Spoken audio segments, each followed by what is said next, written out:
What if America's most iconic political dynasty was born from a deadly alliance with the Mafia? Today, we uncover how the Kennedys rose to power through organized crime and how that very connection may have sealed their tragic fate. This is the dark side of American history. American royalty or something more? The Kennedy family became synonymous with American prestige, symbolizing youthful energy, political charisma, and tragic heroism during the mid-20th century. Their public image was carefully crafted, portraying them as a modern-day dynasty with deep roots in politics, business, and philanthropy. However, beneath this glamorous exterior lay a complex web of financial and political maneuvering that fueled their ascent. The Kennedys' influence extended beyond politics into media and society, shaping public perception.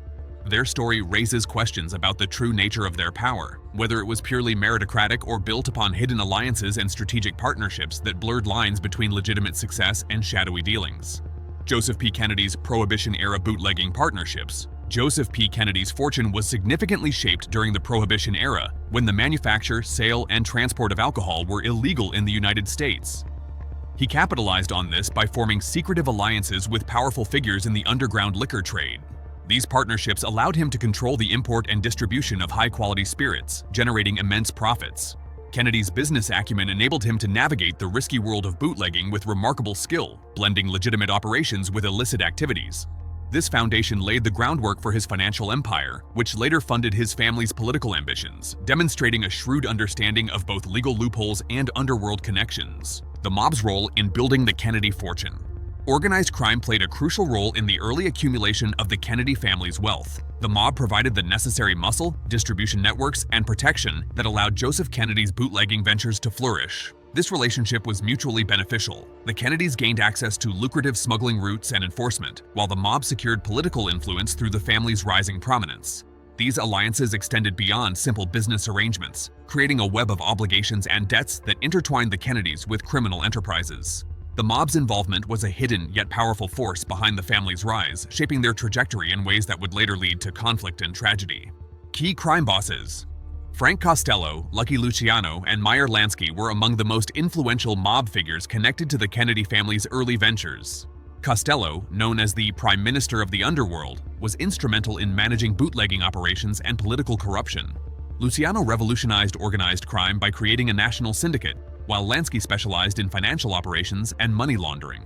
These men provided the organizational expertise, protection, and capital necessary for Joseph Kennedy's liquor empire to thrive.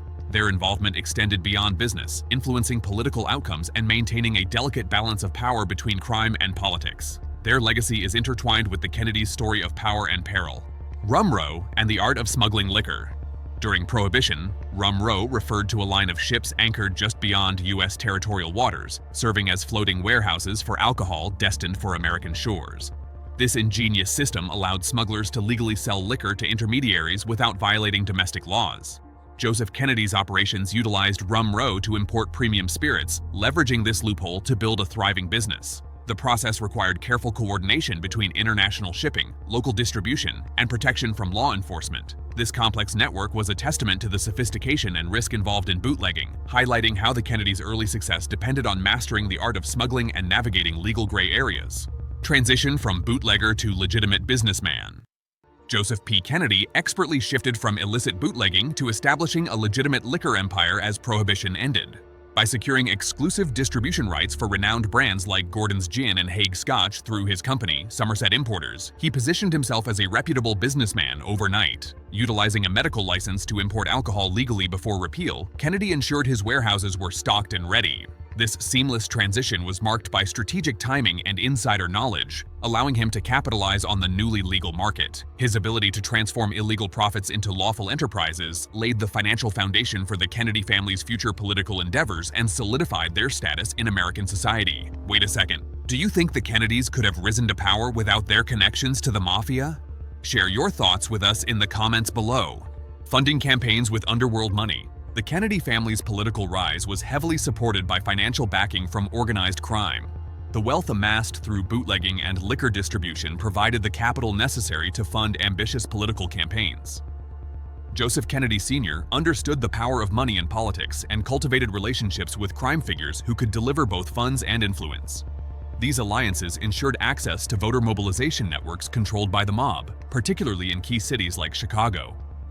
This fusion of political ambition and underworld resources created a formidable machine that propelled John F. Kennedy and his brothers into positions of power, illustrating the blurred lines between legitimate politics and illicit support.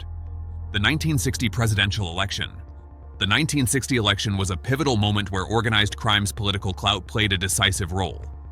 Mob bosses like Sam Giancana controlled critical voting blocks and used their influence to sway election outcomes in favor of John F. Kennedy.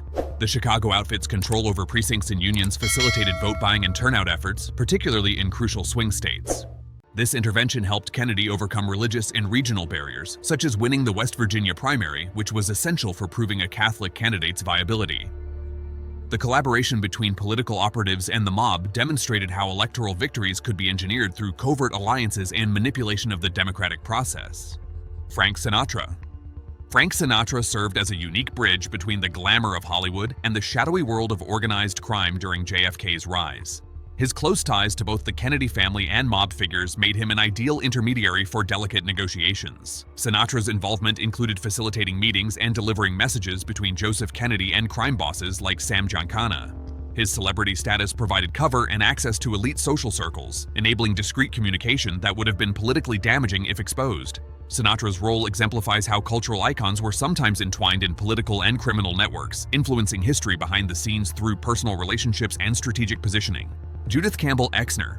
Judith Campbell Exner played a critical role as the confidential conduit between President Kennedy and organized crime leaders. Introduced to JFK through Frank Sinatra, she maintained simultaneous relationships with mob boss Sam Giancana, carrying messages, money, and sensitive information. Exner's dual life involved attending White House events by day and meeting with crime figures by night, facilitating secret communications that linked the presidency to the underworld. Her activities were monitored by the FBI, revealing a risky intersection of politics, crime, and personal relationships.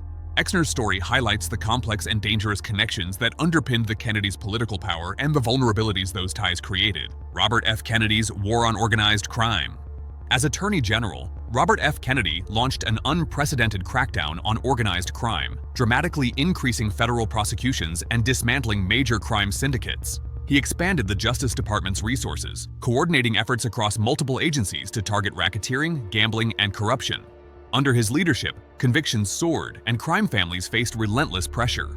Kennedy's aggressive tactics disrupted the criminal underworld's operations and challenged their influence over politics and business. This campaign marked a turning point in federal law enforcement, transforming the government's approach from passive tolerance to active confrontation. His determination to eradicate organized crime earned him both admiration and deadly enmity from the very figures who once supported his family. Mob betrayal. The mob's initial support for the Kennedys turned into bitter betrayal when Robert F. Kennedy's crackdown shattered their expectations of protection. Crime bosses who had invested money and muscle in JFK's rise felt deeply betrayed by the administration's aggressive pursuit of justice. This shift transformed former allies into vengeful enemies, fueling resentment and hostility.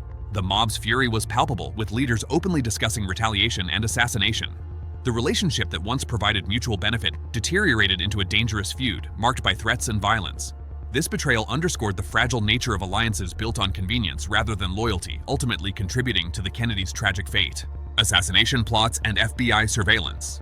FBI wiretaps and surveillance captured chilling conversations among mob leaders plotting violent retribution against the Kennedys. These recordings revealed detailed discussions about assassination plans, expressing intense hatred and desperation. The FBI amassed hundreds of volumes of transcripts documenting the mob's rage and intentions, highlighting the high stakes of the conflict. While direct evidence linking the Mafia to the actual assassinations remains inconclusive, the surveillance exposed the depth of animosity and the real threat posed to the Kennedy family.